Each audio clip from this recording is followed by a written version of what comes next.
Un beau gardien du seuil, avec un environnement, j'ai l'impression de rencontrer des colosses. Je me rappelle un manche-pierre, un être de pierre qui se déplace. Voilà, peut-être est-ce qu'ils vont se réveiller pour réveiller l'humanité. Mais en tous les cas, je les sens en attente. Ils frémissent, mais il n'y a pas encore de décision prise pour réveiller l'humain. Alors je suis à la grande pagode, qui effectivement est une très grande pagode, avec ici une tour absolument magnifique. Il y a même un ascenseur dedans.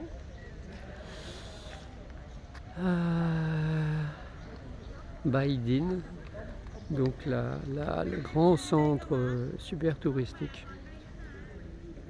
Nous sommes passés devant un ensemble énergétique avec une orientation, certainement une construction énergétique.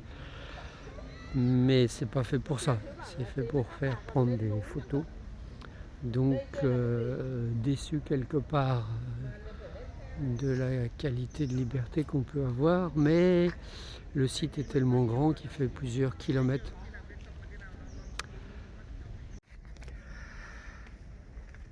Alors je suis impressionné par la densité énergétique, le soin apporté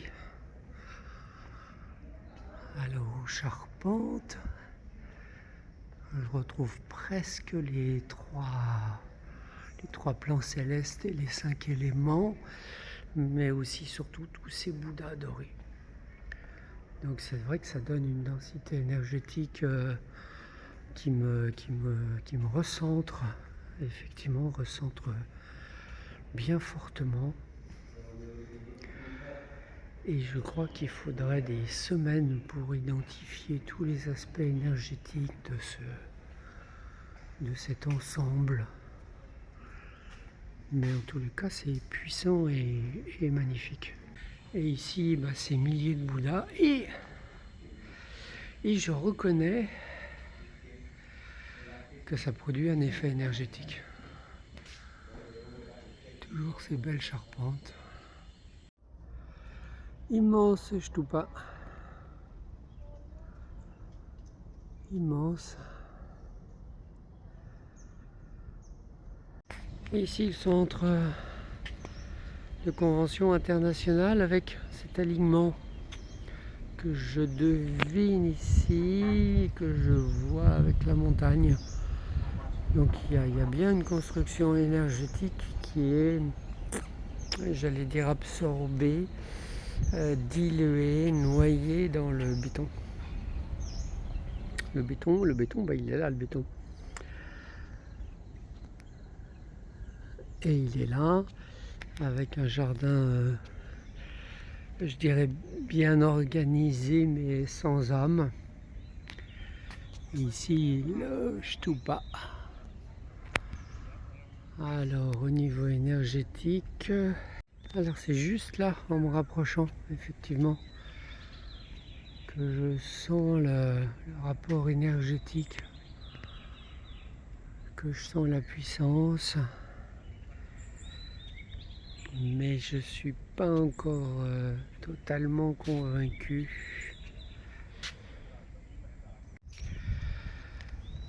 J'ai l'impression d'un lieu habité par des images et pas encore par des divinités. Dans le stupa, au centre, il y a ce grand Bouddha doré. Alors effectivement, je sens la qualité de l'onde de forme, mais je sens pas la qualité de l'onde d'amour. Un travail de conscience, oui. Quelques illustrations au deuxième étage. Et là, on a le Bouddha qui est en ascèse. On voit les côtes. Oui, il a dû perdre du poids. Et je dis ça parce que moi aussi, dans mes 5 mois, j'ai perdu 10 kilos de superflu. Et là je suis au sommet du sommet avec un Bouddha en quartz rose, absolument magnifique.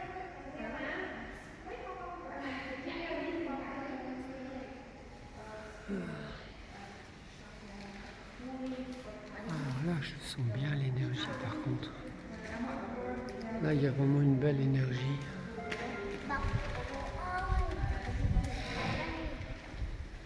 Et ici un Bouddha en aventurine.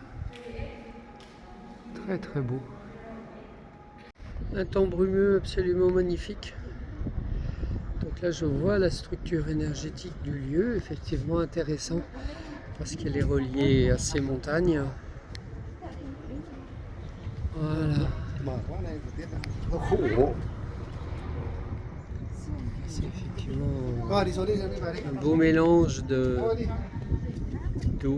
de montagnes, de pierres, de vie, de forêt. Donc suite du panorama.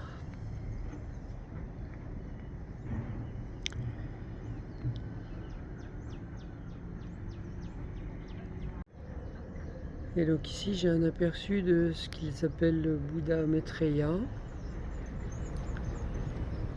Je le voyais pas aussi grassouillet. Et l'orientation nord-ouest-sud-est est aussi liée peut-être les courants secondaires qui peuvent être très importants et aux montagnes. Un beau Bouddha rosé. En tout cas, une belle énergie ici. Je suis agréablement surpris, malgré mon a priori. Et là où il doit y avoir une petite relique, ici, et peut-être là. Alors de retour au grand temple, et peut-être le plus grand temple que j'ai jamais vu. Idem pour le stupa de 13 étages. Stupa qui m'a quand même impressionné avec ses Bouddhas. Alors je suis impressionné par cet arbre de multiples orchidées. Et derrière ce très très grand Bouddha. Très grand, très immense.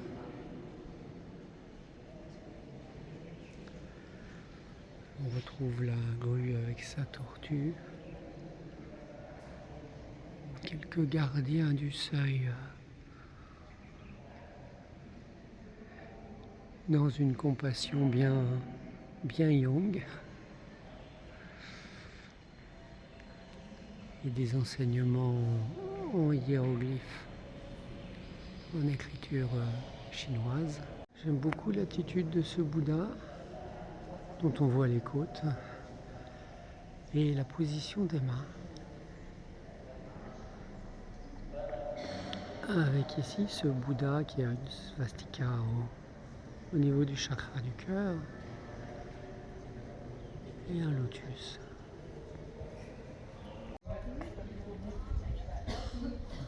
Alors j'arrive à l'ancienne pagode.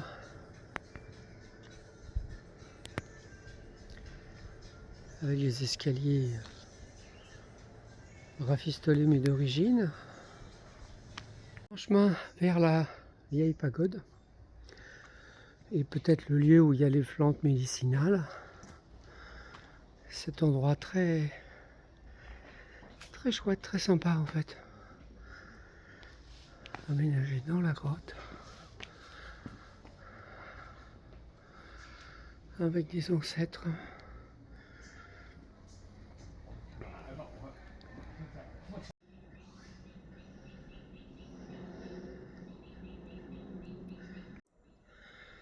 Et là je suis dans la montagne, au temple du Bouddha qui travaille.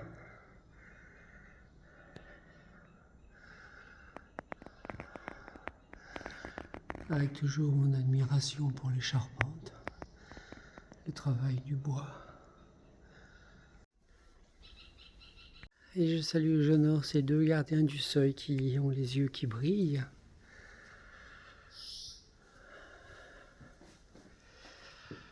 Avec ici un temple. Waouh, très beau dans l'énergie. Très beau dans l'énergie avec ces Bouddhas.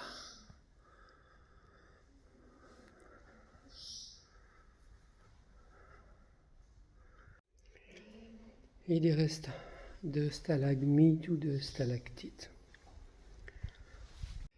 Et la grotte qui traverse la montagne.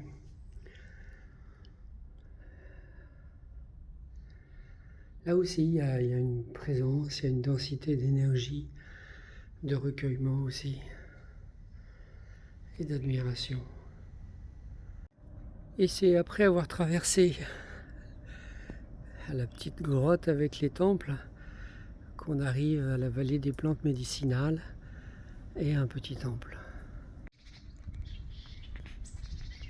Petit temple dans la montagne, sur la montagne, dans la forêt. Effectivement, la montagne est là, avec un rocher bien accroché.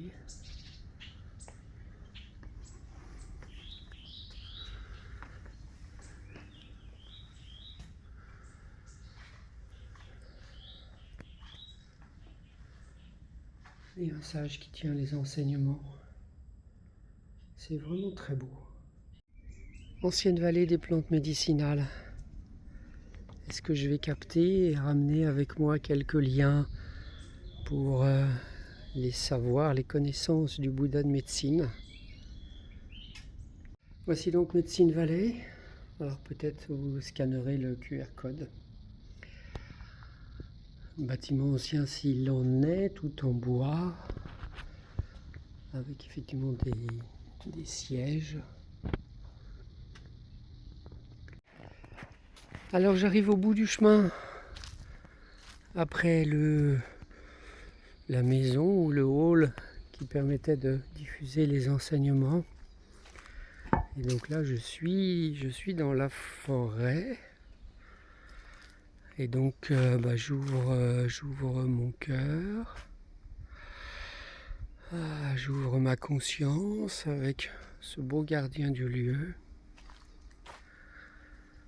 Et peut-être là, vais-je capter quelques mémoires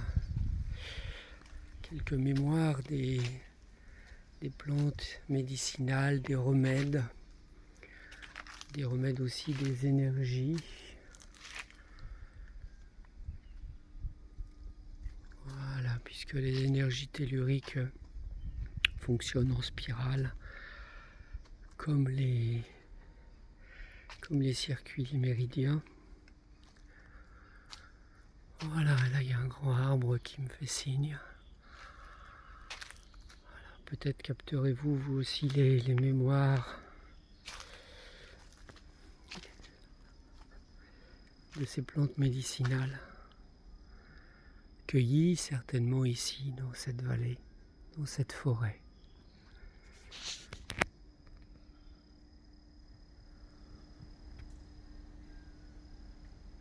Alors il me faut des fois un peu de temps pour mon cerveau et pour mes connexions spirituelles. Donc, ce que j'ai capté, si vous avez un contact avec le Bouddha de médecine locale, ça va être difficile de trouver les plantes, de les reconnaître dans le subtil, mais lui peut vous aider à créer des remèdes avec les énergies subtiles des plantes nécessaires, ce qui demande un sacré niveau de méditation, mais ça me paraît très très intéressant d'entrer en contact avec ce Bouddha de médecine et les anciens guérisseurs du coin, du lieu, puisque vous avez les photos pour capter, de prendre contact avec la personne qui est en demande, avec ces Bouddhas, ces médecins, ces guérisseurs, ces sages, et qu'ils vous envoient des énergies à mettre par exemple dans un coton ou sur un papier avec une écriture. Mais avec un coton, on est sûr que ça passe bien dans les énergies. Emballer le coton dans un tissu blanc par exemple, et la personne peut à ce moment-là méditer avec et le porter. Ça peut être très intéressant au niveau énergétique.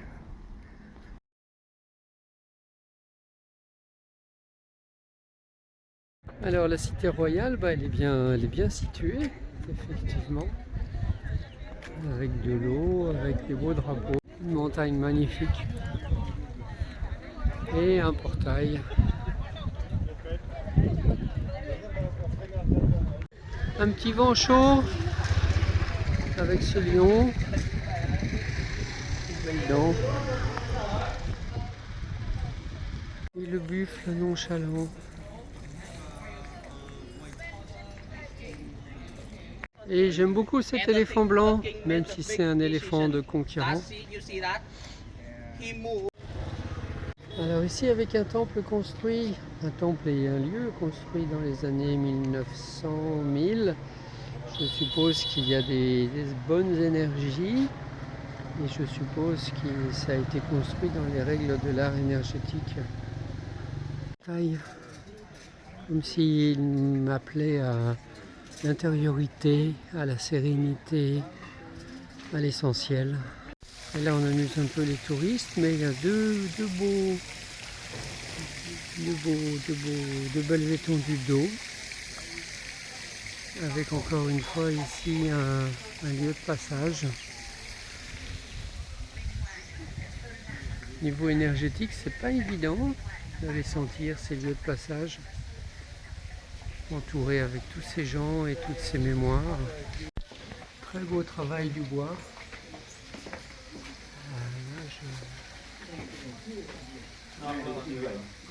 Ouais, magnifique. Et là, mon cœur vient dans la profondeur à la fois du sacré et des responsabilités. De prendre en charge, par exemple, des missions ou son karma ou des actions. Et là, on se retrouve encore avec un seuil.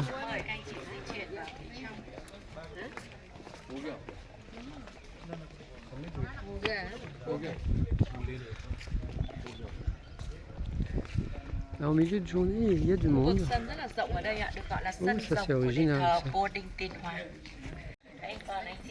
Alors un dragon blanc. Un dragon blanc.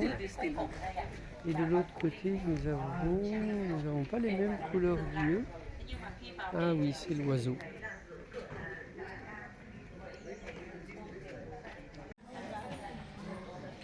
Encore un bel hôtel. Les photos intérieures sont interdites. Et le lit du dragon, un trésor national.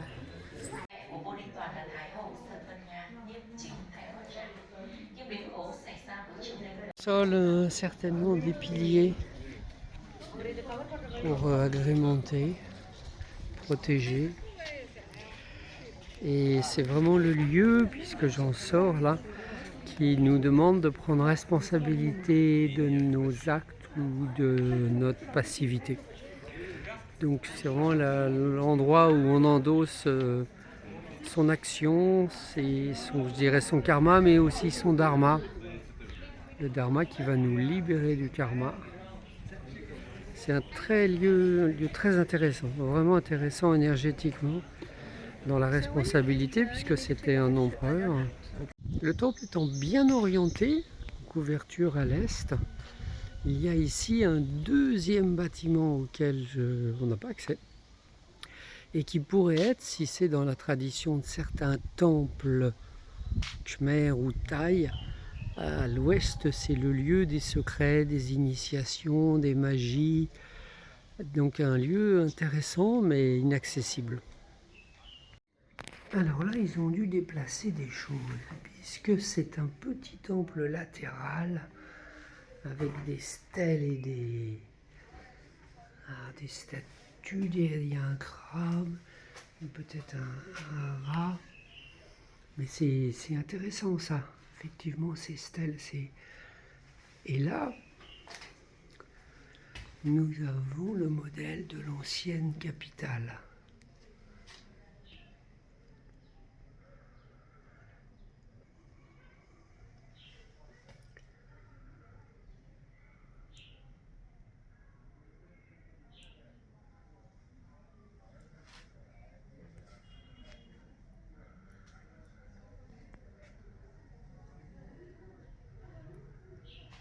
je reconnais l'orientation à l'est, je dois être ici.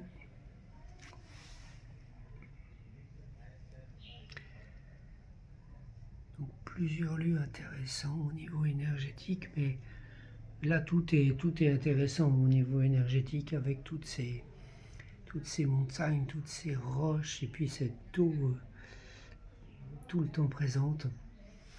Alors, ce qui compte, c'est dans quel état d'esprit ça a été construit.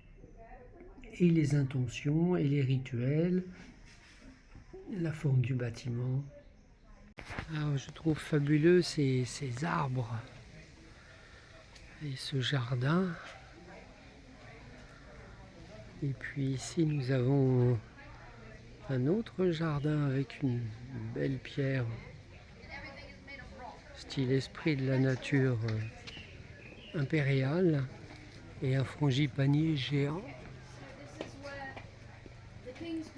avec quelques fleurs de bougainvillier.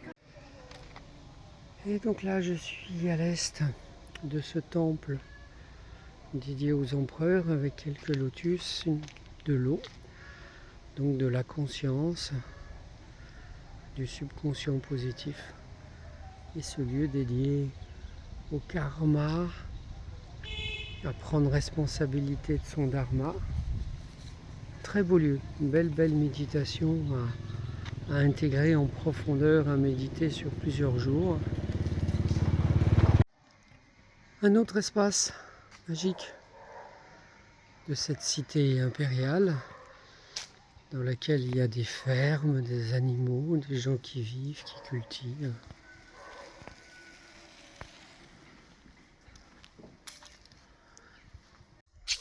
Et le portail vu de l'intérieur.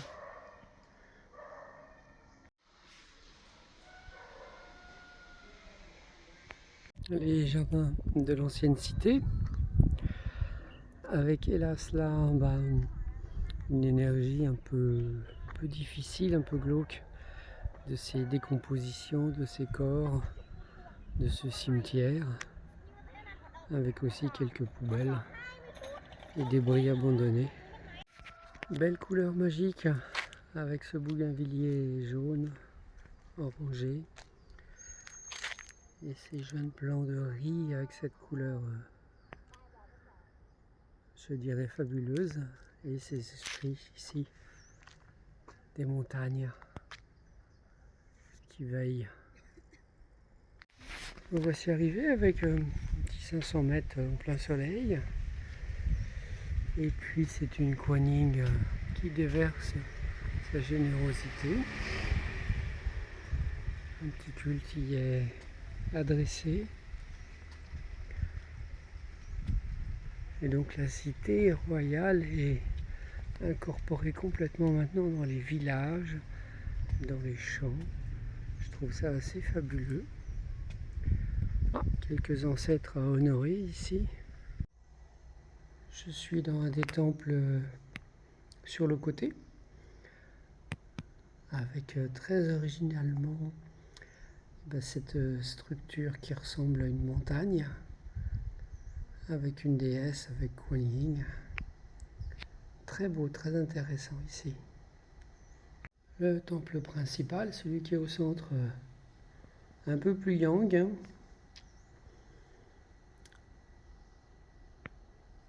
Bel espace ici, avec ces montagnes. Et je vois des vêtements de moines. Donc certainement des gens qui habitent, qui vivent ici, qui méditent ici.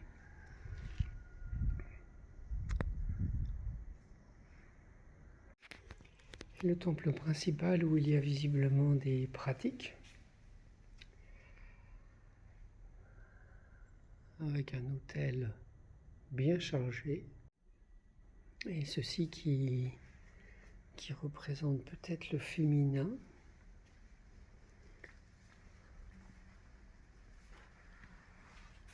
Nous avons des Bouddhas, un Bouddha enfant, et nous avons ici un Bouddha à 1000 bras, en théorie, omniscient,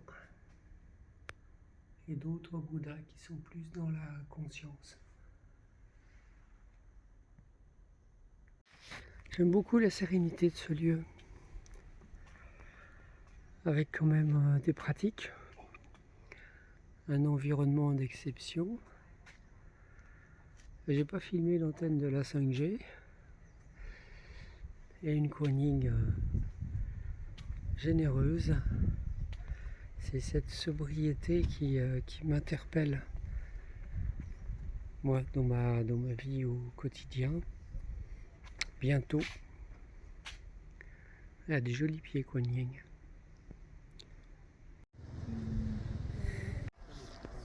Beau portail d'entrée, avec ici un bel esprit de la nature.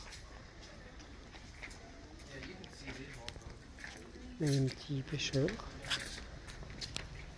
Un petit jardin secret avec un très beau marbre.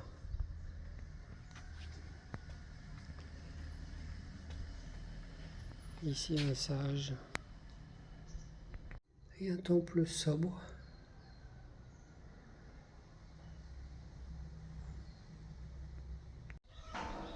Ici un mini temple sur le côté avec à l'intérieur une colonne gravée, une manière d'enraciner ce qui est dit, ce qui est décrit. Et ce temple, alors bien chargé en énergie, avec beaucoup de choses par rapport à l'or et l'argent, donc une énergie un peu lourde. C'est d'un seul coup une flopée de touristes qui rentrent avec les chaussures, qui filment et qui font du bruit, malgré toutes les indications du sacré. Donc je suis parti. Alors j'essaye ce mini musée privé.